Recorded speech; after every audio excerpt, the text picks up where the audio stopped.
Welcome back to another video on my 2007 GT500. Today's main focus is going to be the shifter. So I went ahead and ordered an MGW instead of the Barton that's currently in the car. I want to uninstall the Barton. I want to show you guys kind of the main differences between the two styles of shifters.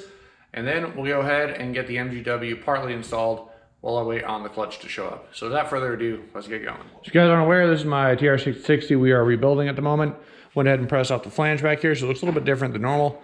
But everything seems in pretty good shape. This is the MGW just sitting on here. I've mocked up briefly, still missing some parts, stuff in the box. We'll go over that a little later. Anyway, this is the car, and got a bunch of extra stuff laying around. But while I have everything open and up in the air, I figure it's a good time to go ahead and upgrade the shifter. So it does have a Barton shifter in here. Obviously there's no trans in there, so it's just sitting there. And it's been in there for, well, since I've owned the car, so at least 5 years. Probably a little bit longer, I think 4 or 5 years, one of there. So Barton, as you can see. So what I'm going to go ahead and do to uninstall this, the MGW comes with a new plate down here. So we got to disconnect and take out the whole center console. I'm going to get some light in here in a minute. So center console's got to come up and out of the way. And we're going to have to go ahead and clear up space in here. So without further ado, let's go ahead and do that. And then once we get everything out, I'll do a comparison. We got the MGW stuck in. All right, so this shouldn't be too bad. Take off this carpet. And there are 2 bolts. Oh man, that lighting is not ideal. Shouldn't be too bad. Let's take out this carpet, and there's 2 bolts beneath there for the rear of the console. We have a plug over there, and then we got this guy over here. So should be able to pull the e-brake and slide the console off. I just need to detach my cables, so I went ahead and marked them, and I'm gonna go ahead and pull these out real quick. This is for line lock up front. There's no plus and minus, just complete the circuit, and then this is for my intercooler pump switch.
I took a little longer than I was intending. I've not taken this out in a while, so I'd forgotten to go back and look it up, how to take this thing out. Anyway, so this little guy comes off.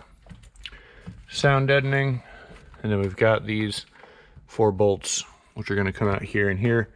And that'll remove the last little bit out of this boot thing. And then I'm going to go ahead and pop off this Allen key while I'm at it.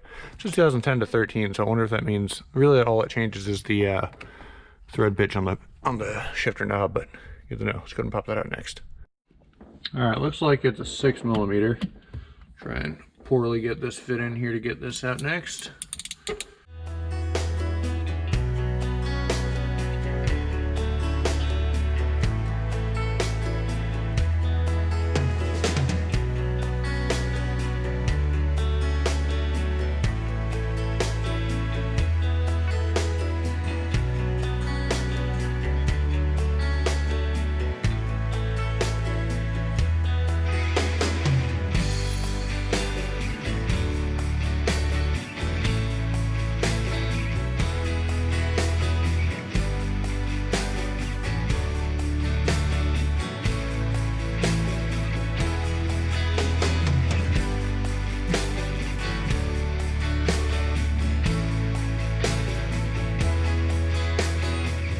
Underneath the car, got these 2 bolts to come off, and then that piece was supposed to separate on top so this can drop down.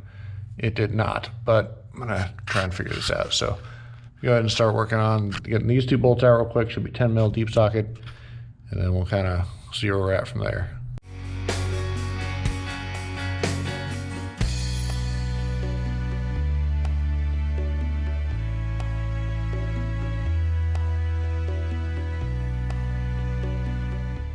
I'm gonna go ahead and see if I can finagle this thing out of here. I think I might be able to rotate it to its side and get it out that way. But yeah, I think it's definitely supposed to separate. I just don't know how to make it separate right now.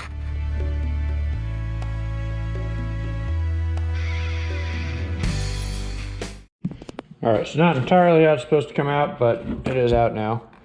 So the challenge is, I want this thing to separate because I do, well, this is the thing. The MGW does come with a new plate, it's out of the way, right here.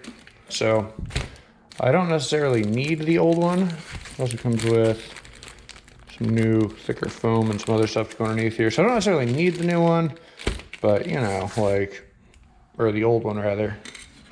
I kind of want it to come apart so I can just have the two separate pieces. So I'm trying to figure this out.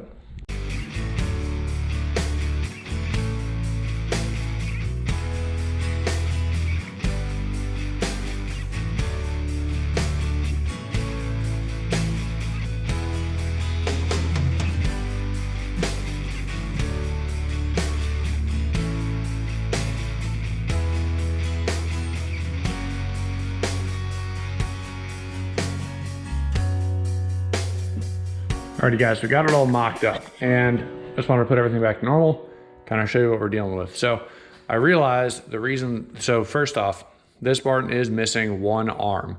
So it took me a while to figure out why that was. I forgot previously this Mustang had a triax shifter on it and they only have one arm. So I guarantee the other one was missing whenever someone wanted to put the new one on. Didn't notice that there was supposed to be two arms or didn't have this pin, which I had to buy separately. And well, there we are. Anyway, so the crux of the issue. So the Barton itself is a pretty well manufactured shifter. Currently for this shifter, they're charging $470. Shifter ball included, and it is what it is. So cleaned it up, made it look all nice. This thing is for sale to someone who has not this issue that I'm about to go into. But the reason that the other one's better. So first up, the bushings up here, these are in relatively good shape, but it does not keep the shifter perfectly stable, which is not really a huge problem. Looking at the design, this back piece is what keeps the rear of the thing stable when it's actually on the car.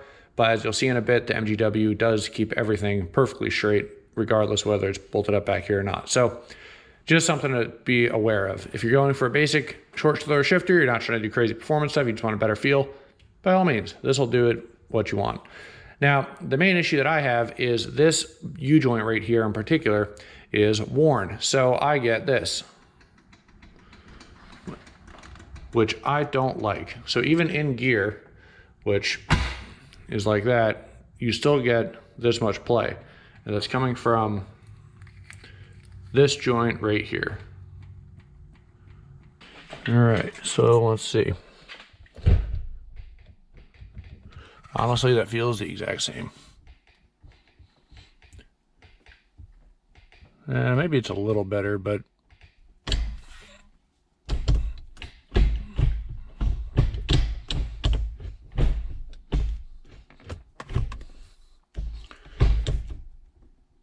don't know. I feel like that's still kind of excessive. And the problem is, unless you can find a new piece, really can't do anything about that. The other issue is this little angle on the stock piece. So this is the stock linkage arm. Kind of exaggerates the issue. It's supposed to give you more leverage, but it is what it is. So Barton as a whole reuses the stock arm. Quality shifter. I don't have anything negative to say about them, just that it doesn't really fix the issue necessarily. That's where the MGW comes into place. Let me go ahead and take this thing off, swap over to the MGW, and I'll show you what I'm talking about.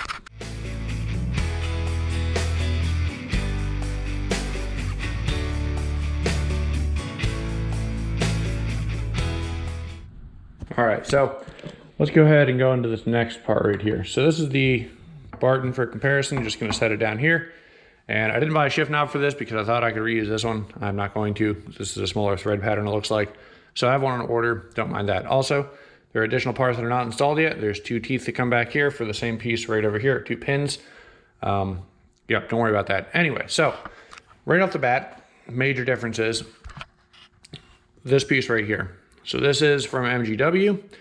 They have this own manufactured piece, pretty tight tolerances. I did notice a little bit more play than I liked in this joint. So I put an extra washer back here because it's bottoming out in the bottom of the threads, and cinched it up just a tad bit more, and now it doesn't have any extra play right there. There's just a teeny bit, and after coming from this, I want to make sure I eliminate as much of that as possible. Anyway, so this is our top loader piece, essentially right here, and then this is just extending the shift arm out and back.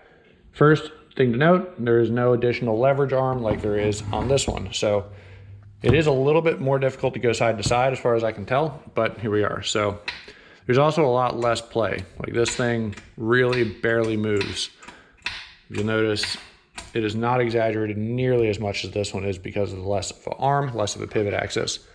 So next thing, the actual forward and backwards throw, about the same. Feels pretty good. There we go, come on. There we go, okay. And lastly, the major difference that I like about them is, so the bushings on the Barton right here are rubber, which is fine for NVH. If you don't want extra noise, you know, it is what it is. I don't know where you can get replacements of these. They could be the stock style, I am not entirely sure. Anyway, throw that back in there. So these are an aluminum with a slight polymer sleeve of some kind of plastic sleeve on the inside. This does not move at all. It has up and down axis, but it does not twist in the slightest against the transmission. So there's a problem with that. That is when the motor twists, because the motor mounts aren't solid on this car, there's potential to be worried about it breaking anything back here. Never fear. This piece right here has a little bit of a softer rubber bushing back here, and I'm confident we'll let this thing twist as needed back and forth with the motion of the car without having any problems. Because this is such a shorter amount of play to get into each gear versus the other one, I'm confident that there'll be no issues with it trying to, for instance, over torque and then you can't get all the way into gear. Positive it'll be fine. So that's that. Major difference is get tighter bushings and single axis design, which gives you a shorter side to side, which may or may not be for you. I like it. And the main benefit is why I got this is because this arm right here, and it replaces this stock joint, which is just a little bit loose and old. Yeah, so there we have it. So what I'm gonna go ahead and do next is get this thing pretty much situated to go in the car. I think we should be good. My plan is to leave these arms off, I think, and get the rest of this kind of buttoned up. I just want really the interior side done. This way I don't have to worry about stuff. So to give you this nice new piece right here, new hardware, this is all for the middle. We got to get our boot transferred over, which is no big deal. I'm actually just going to take this off, leave it off. I have a new, a little bit of bling coming for this thing. I want their black shifter handle with the red on top and bottom. I think it'll be cool. Should be here before this video's out. Yeah, let's go ahead and get this thing kind of swapped over. All right, so that should look pretty nice once we get the new boot in there, and not the new boot, but the new stuff. So my boot's still in pretty good shape.